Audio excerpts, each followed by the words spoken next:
Good afternoon, ladies and gents. It's the 8th of August, 2025, and a session I'll try and get through quickly, as the discussion is going to be about Trump's final ultimatum. Automation. I wish something would be automated with that lot, but Trump's final ultimatum to Putin and what will happen today. So it's the 8th of August, it's deadline day. And let's just have a discussion about that, shall we? What I'm going to do is I'm just going to throw up a web browser and we're just going to have a look at some articles and some bits and pieces like that. Honestly, I'm going to put this straight out there. Trump is a bullshitting pedo. He doesn't stop lying, and pretty much everything that comes out of his mouth is crap. And guys, the only reason why I've got the needle with Trump and sort of other governments, that being the UK government in particular, because they're all point blank talking to us all like we're all a bunch of muppets. Don't get me wrong, there will be a higher percentage of people out there buying this shit. But for those members of the 15% crew, they're not only insulting our intelligence, but they're presenting false claims to mask whatever's happening around the rest of the world. And the problem I have with that is that they're pretending that everything is going to be all right, and hopefully it is. But they're sending us all down the wrong path at the moment. Certainly, it's it's going to be you and I that will suffer the most out of an SHTF situation, whilst those fuckers are sat in some kind of fortified bunker somewhere or on a remote island, slurping away on red wine and eating all that decent food. So for the 85% crew, they'll be presented with plenty of clickbait and BS. Sorry about the swearing, guys. I've sworn about 3 times and we're only a couple of minutes in, so I'll apologise in advance. What was I saying? Yeah, clickbait. You're going to see plenty of clickbait and BS off the back of all this waffle this weekend coming.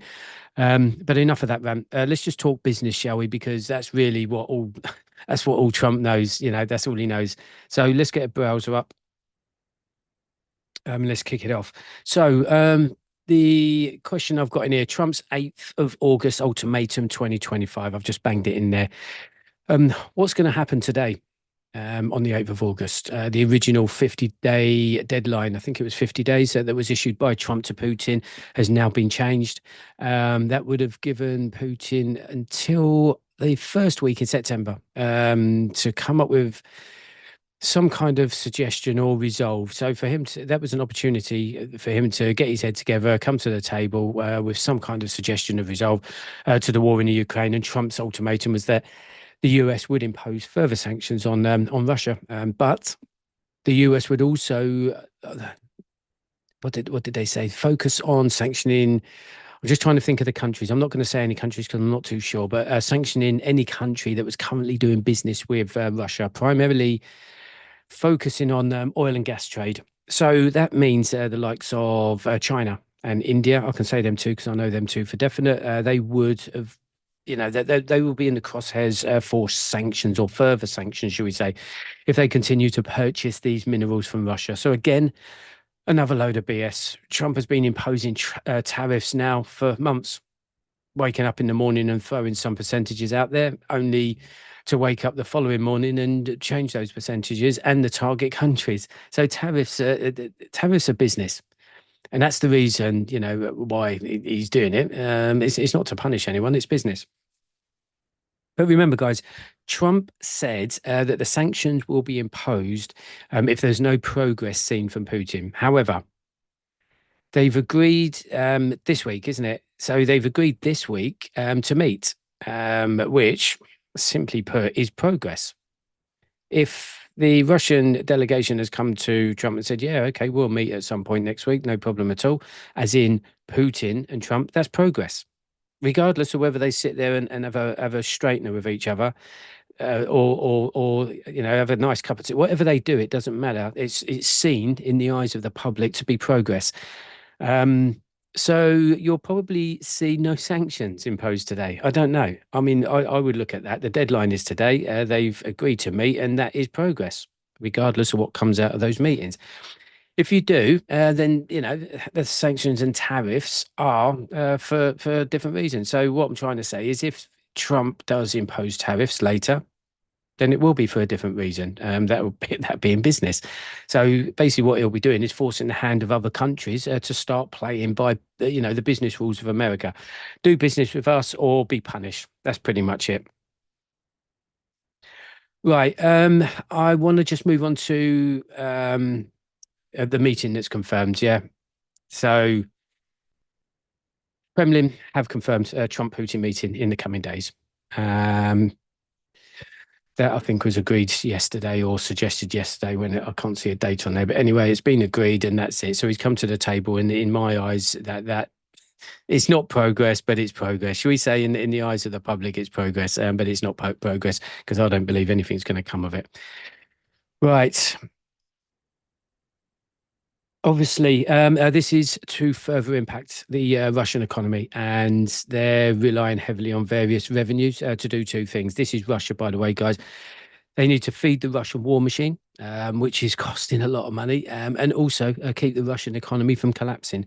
Now, Trump has changed his mind once again, as he likes to do. He's spontaneous, and his unpredictability is, to be fair, them two traits together are dangerous, but they may work within the business world that he's used to operating in. And I'll say it again. Trump is a businessman and he's not a president. He's reduced the 50 days down to 10 or 12 days, meaning Russia had up until today to come to the table with something. Witkoff from the States or the American delegation has been to Russia this week just to set up that meeting between Trump and Putin, which is supposed to be next week, or it might be the week after, or it might even be the week after that. Who knows? And there's a couple of questions we have to ask ourselves today on the 8th of August. Is Trump still imposing sanctions today? Well, we're not going to know until the end of the day. That's it. If he does, that could be seen from, a couple of different angles, or if he doesn't, that will be seen, it doesn't matter what he does or says, someone will jump on it and have something to say. Or is he now going to wait until he's had his little meeting with Putin? A question I have is Zelensky invited to the table, or will he be invited to another meeting that's going to be arranged after this one? Guys, I want nothing more than these effing clowns. I nearly said it. Sorry, these clowns to get this resolved, so you and I can just get on with our lives. But I just can't even begin to start sort of thinking about it. And every time these Muppets start talking meetings, ceasefires, peace talks, they're sending hope out to the likes of you and I. They're messing with people's emotions, in my view. And do you know why they're doing that? Because they don't give a shit about you, us, me, you, doesn't matter. Unless, of course, you're a billionaire. Let's look at the issues here. There are two main issues. Why has Trump reduced this ultimatum deadline? A question that, we can all sort of speculate on and not really get to know until, of course, something happens that no one was really expecting. But before I give you my opinion, the second issue here is Russia actually doesn't give a flying fuck what Trump says. They have a clear agenda here. Their objective is far greater than some business deals being being sort of ironed out or negotiated by the US.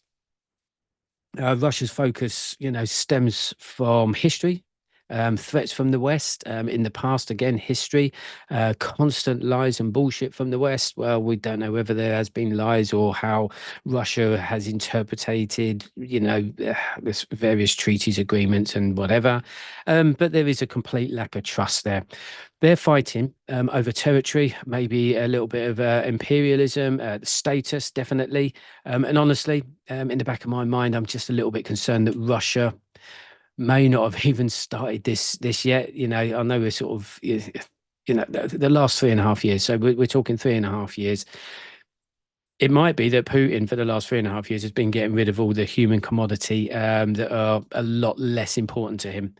So what do I mean by that? That could be sending mercenaries in first, which he'd done. Wagner Group went in, and the Chechen forces, they're not the best of mates, but send them in anyway, give them a few million and off they go to the front lines.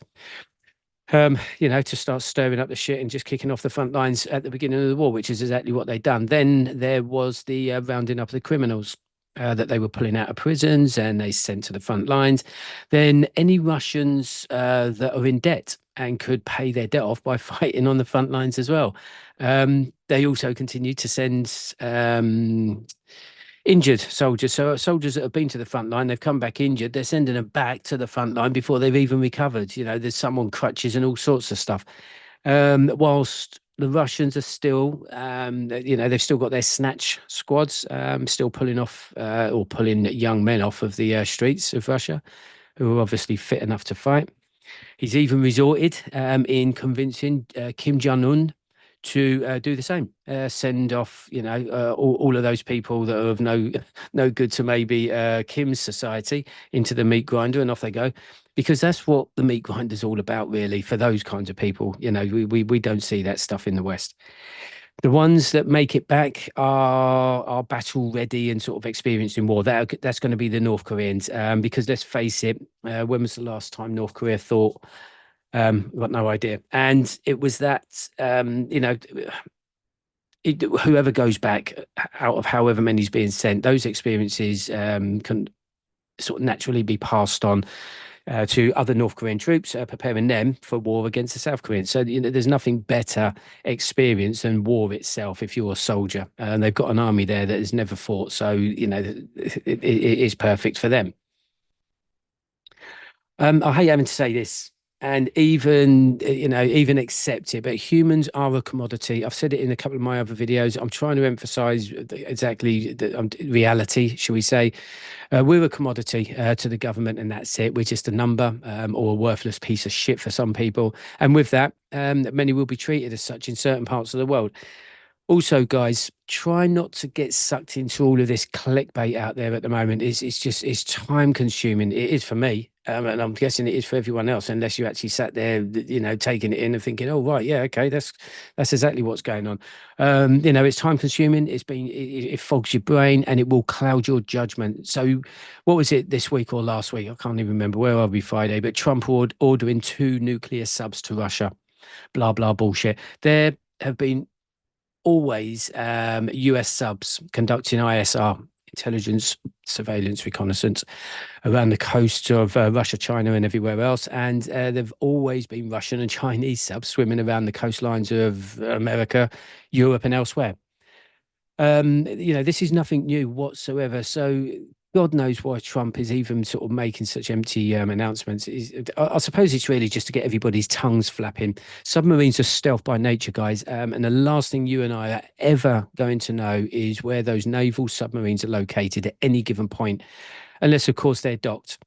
Other news circulating at the moment is this is not a news channel, guys. But what I'm trying to do is I'm trying to kind of give you some advice on on some of this so-called news out there. You just try not to waste your time on it. There are more pressing and more important things that you need to be focusing on. But other news that was circulating at the moment is obviously the US envoy that went to Russia this week to talk to the Russians before these new sanctions sort of come into play. So that's clearly, that's a clear indication to me that Russia had no intention of coming to the table before today. I'm only ever going to sort of take any of this seriously once I see Putin, Zelensky, and Trump together having a meaningful discussion on peace. Try not to be sucked into this, but when I say this, I'm talking about ceasefires. I'm going to talk about ceasefires in a minute and what they actually mean. But just don't. It doesn't matter. Just forget about that for a minute. I want to cover ceasefires, and I want to just explain exactly what they mean. What does concern me, though, is are Russia saving the best and most elite soldiers until it kicks off with NATO?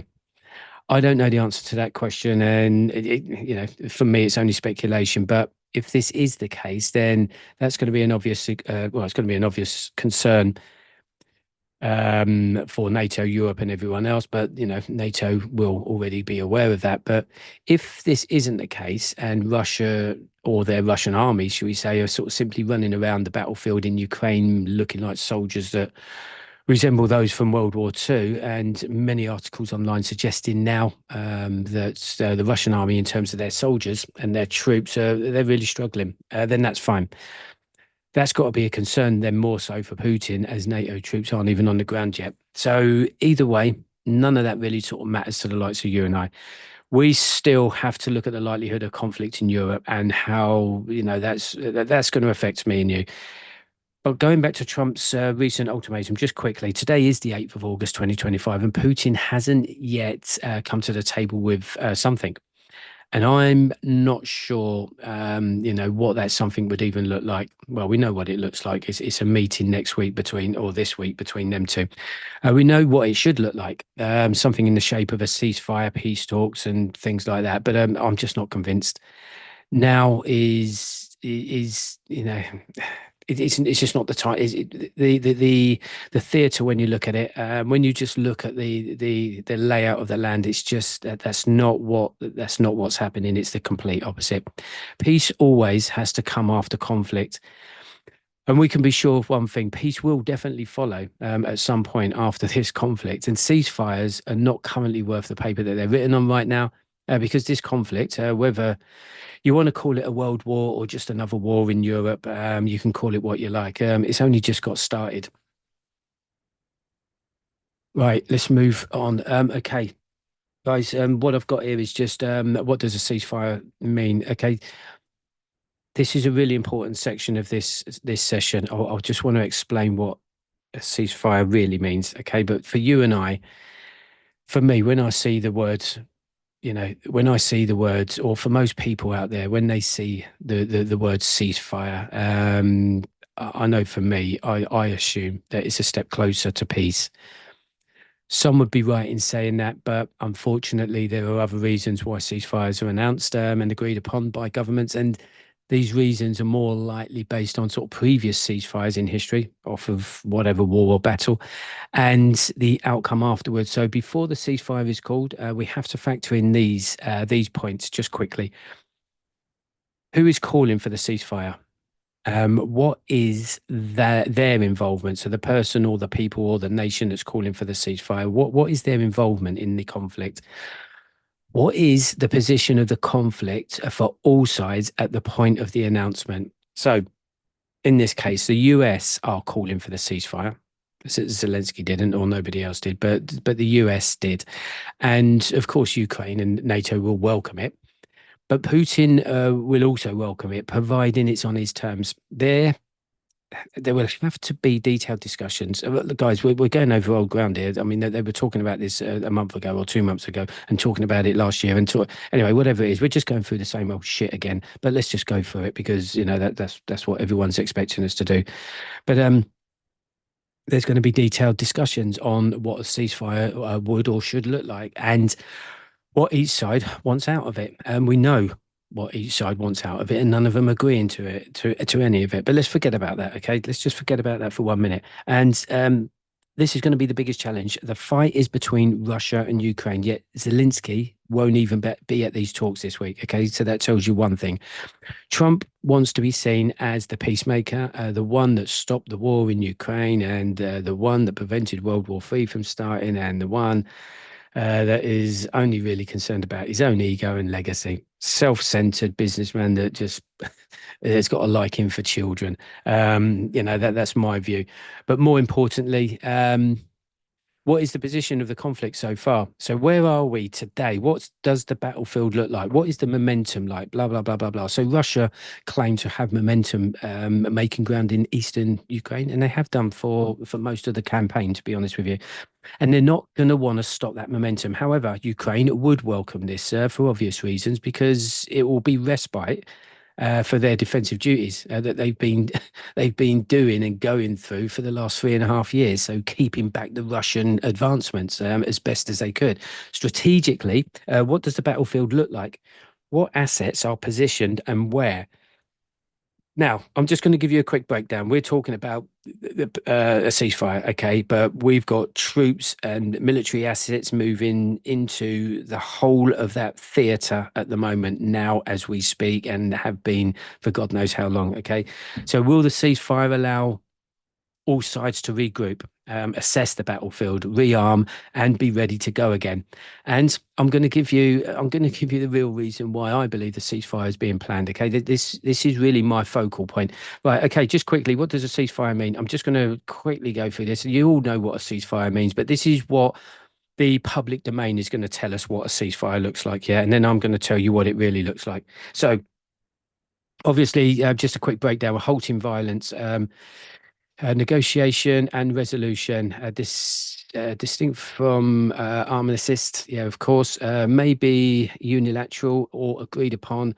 Underlying purposes, so facilitate humanitarian aid delivery. That's the perfect example of that is Gaza. Obviously, calling for a ceasefire so aid can get into all of those people that need the food and water. De-escalation or de-escalate the conflict.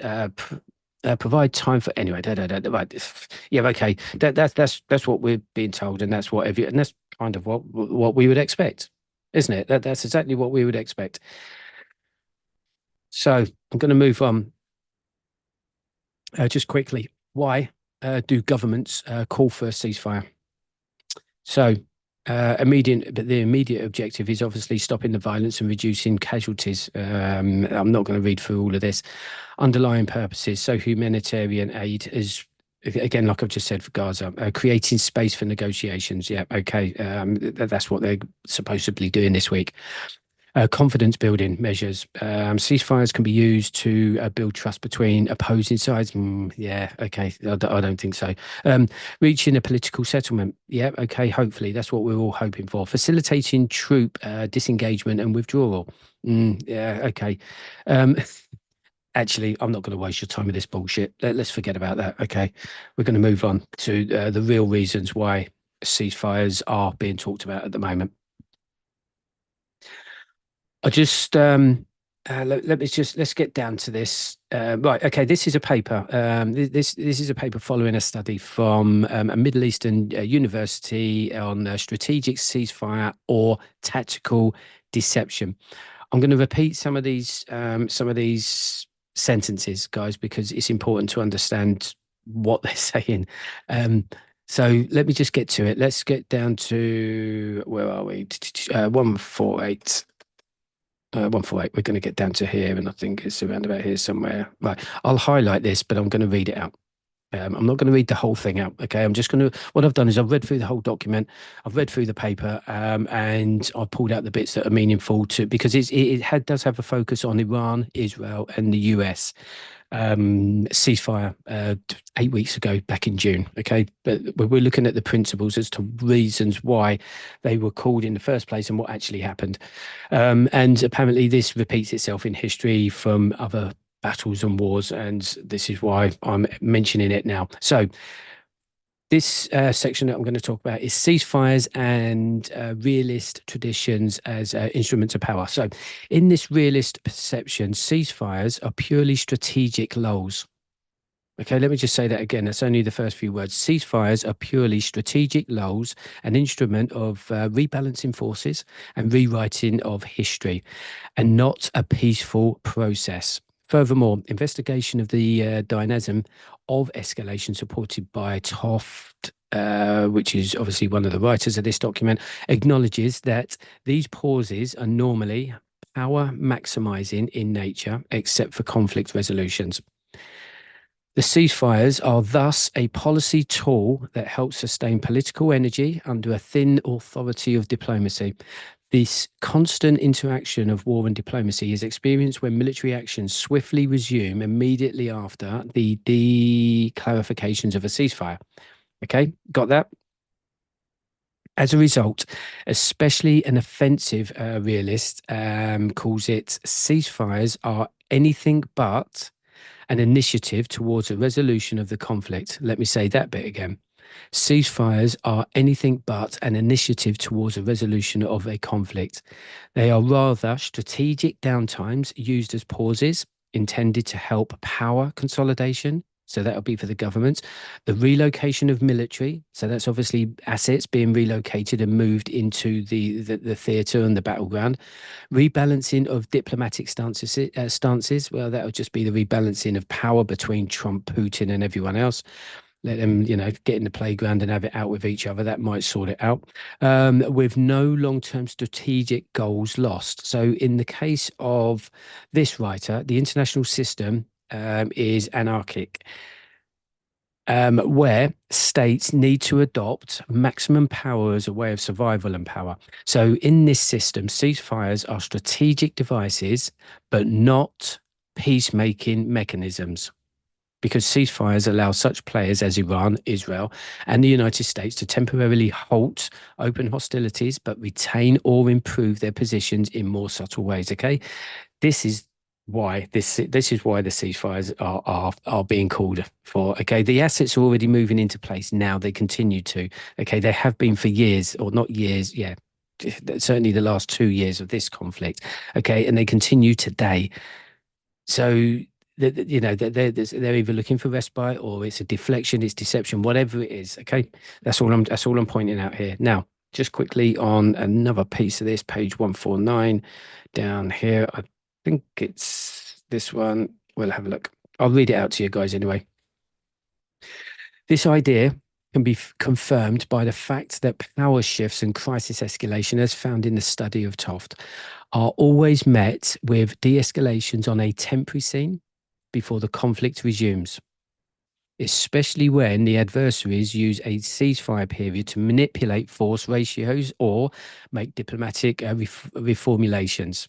Okay, diplomatic reformulations is kind of a good one. I'm not going to get into that, but I think there is going to be a reshuffle in the Ukrainian government in the near future. What I mean by that is Zelensky may be replaced. I'm not going to get into that, but let's just leave that for now. So, in this regard, the developments after the ceasefire situation reached in June 2025, i.e., the resumed action of the Iranian missiles attacks and the respiral by Israel, so I'm just struggling to see that, are consistent with the conclusion of Toft, who expressed that the momentary standstills in the war often function as strategic manipulation instead of targeted conflict reductions. I'm nearly done with this, guys. I know if it's boring for you, then you might as well just switch off. But you're going to be hearing about ceasefires again. We've heard about them 4, 5, 6 times. I just want to explain to you why the real reasons why you're going to see this. At the same time, the phenomenon or phenomena of ceasefire manipulation through the lens of strategic deception represents serious, even fundamental aspects of information warfare. In this article, deception operations. There's fence, camouflage, and narrative misdirection. So Whaley explains that the deception operations are an important component of any military strategy that mixes feint, camouflage, and table doubler to direct enemies down the wrong paths and make possible strategic surprise. Okay, this is a war strategy. A ceasefire is a war strategy. Under this regime, the declaration of ceasefire is capable of being a maneuver of deception at the highest level as a signal of restraint to the opponents and the third party monitors, and a masking of a build up of an offensive. Okay. Betts extended this point by noting that ceasefires offer an illusion of diplomatic stewardship without revealing motivating undercurrents of strategic interest and allowing lenders to relocate forces, refocus operational rhythm, as well as shift domestic international disclosure. The ceasefire, which was facilitated under substantial media attention and justified as a step towards a de-escalation of the region, was undermined in the case of Iran and Israel, namely the 2025 Israel, Iran and US event. Within a few hours, through the launching of new missiles and revenge attacks. So the developments are in line with the Betts argues when he says that the signaling of a ceasefire can actually be manipulated to conceal the intentions of an adversary as they continue to maintain the initiative. Okay, guys, that's what I think is happening. Not this lot.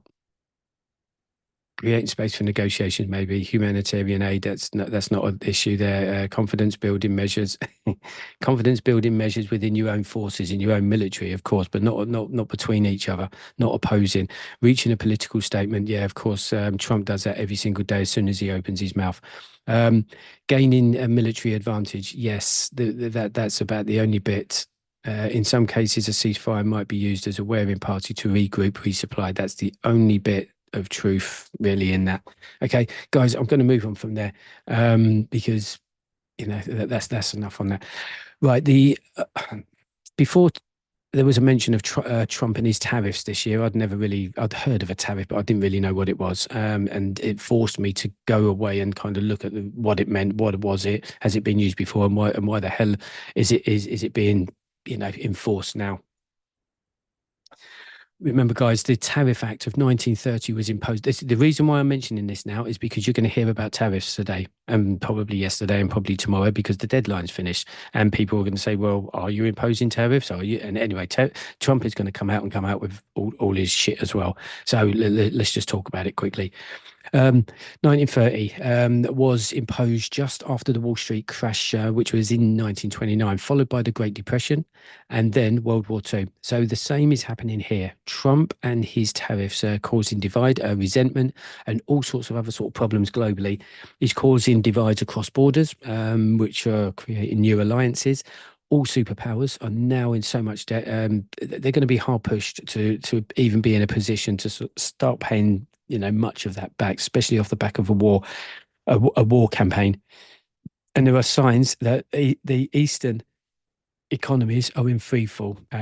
Also, the Western economies, to be fair, due to said governments throwing everything into new military assets and their own war machines. We're seeing that here in the UK. I've done a video on that. The video I've done before this it's exactly that. It's telling you the reason why our economy is folding and the government, having to look for money and stuff like that is because they're spending it in other areas. Right. Let's get off of that. We've already had world wars. Just a quick thing. I've said this in my previous videos. I said this on the comments on other channels the other day, actually, that there's nothing new about world wars, as we've already had two of them in the space of 110 years. It's just unfortunate, guys, that you and I are going to live through and experience a third one. We actually need to embrace this reality. If in fact it's actually going to happen, we need to prepare and just get through it, just like the millions of people did during World War One and World War Two. Just because people are talking about another world war, just because there's sort of increased talk about the use of nuclear weapons, and just because you've seen or you haven't seen it in your lifetimes, it doesn't mean in the slightest, guys, that it's not going to happen. So people need to get that idea out of their heads and just sort of step up. Common sense tells us that the whole world is in a very fragile place right now, even if it doesn't seem that way when you look out your windows at the moment, because guys, not everyone's experiencing any shit at the moment, whether they've lost their jobs, haven't got much money, or the cost of living, or whatever it is. There are people out there going out buying new cars, new houses, and going on holidays. So that they listen, life goes on. If the mainstream news reported on what was really sort of happening across Europe and around the rest of the world at the moment, then believe me, many more people would be sort of preparing. Do not wait for mainstream to give you the information that I and other channels are sort of trying to, pass on to you. Waiting for the government and mainstream to point blank tell you, tell you and I, that war has been declared. Don't wait for that, guys. Just take the initiative for you and your family and do not get caught out. Guys, I don't know whether this is going to happen. I don't work for intelligence, government, or the military. So I don't know. But I can only go by what I see, what I hear. And I don't mean what I see and hear on YouTube and clickbait and all that shit. You know what I mean? It's you can see what's happening. Okay, that was just it, really, just to emphasize the fact that world wars aren't new. We're nearly there, guys. What happened in 1930? Right. So whilst I was looking at this, the tariffs, I wanted to know whether when it was done in 1930, whether that was a good thing for America. And well, you can see here the collapse of international trade between the years 1929 and 34. Global trade fell by approximately 66% as countries worldwide implemented retaliatory trade measures, decline in exports, and it goes on. But let's just have a look at this in a little bit more detail if it's there. Well, trade wars, collapse of global trade, deterioration of international relationships, shifts in trade policies, and so forth. So basically, when America implemented this last time, the two guys that we're talking about, where are they? They're this guy, Smoot and Hawley. Those guys, I think, were in government in the US for 18 months and then gone because the US, didn't gain anything out of it. In fact, they started losing. So again, we don't want history to repeat itself off the back of that, but are these tariffs really putting America in a strong place? What's it? I'm not American. I live in the UK, so I don't know. But it would be interesting to know whether these tariffs are making America great again. I'm going to come off of this. That's enough on tariffs and all that stuff. Just quickly, I hate saying that actually. When I say is Iran still enriching uranium, I hate saying it because I was asked last week. Somebody said to me, "So what's happening, or what's happened to Iran? Are they now being left to, get on with rebuilding their nuclear facilities and uranium enrichment?" Of course not. My take is still the same. Again, guys, there's a spotlight moving. Okay, the spotlight was on the Middle East last month. I mean, it's now on Europe. Once things have died down here, it will move back over to the Middle East, and at some point, it's going to move over to Asia, that being China, Taiwan, North or South Korea, or wherever that spotlight, wants to go. My take is still the same, though. When those facilities in Iran were sort of taken out, the US knew that they weren't going to be able to get to the uranium deep inside those facilities. So instead, the US tell Iran that they're that they're going to get bombed.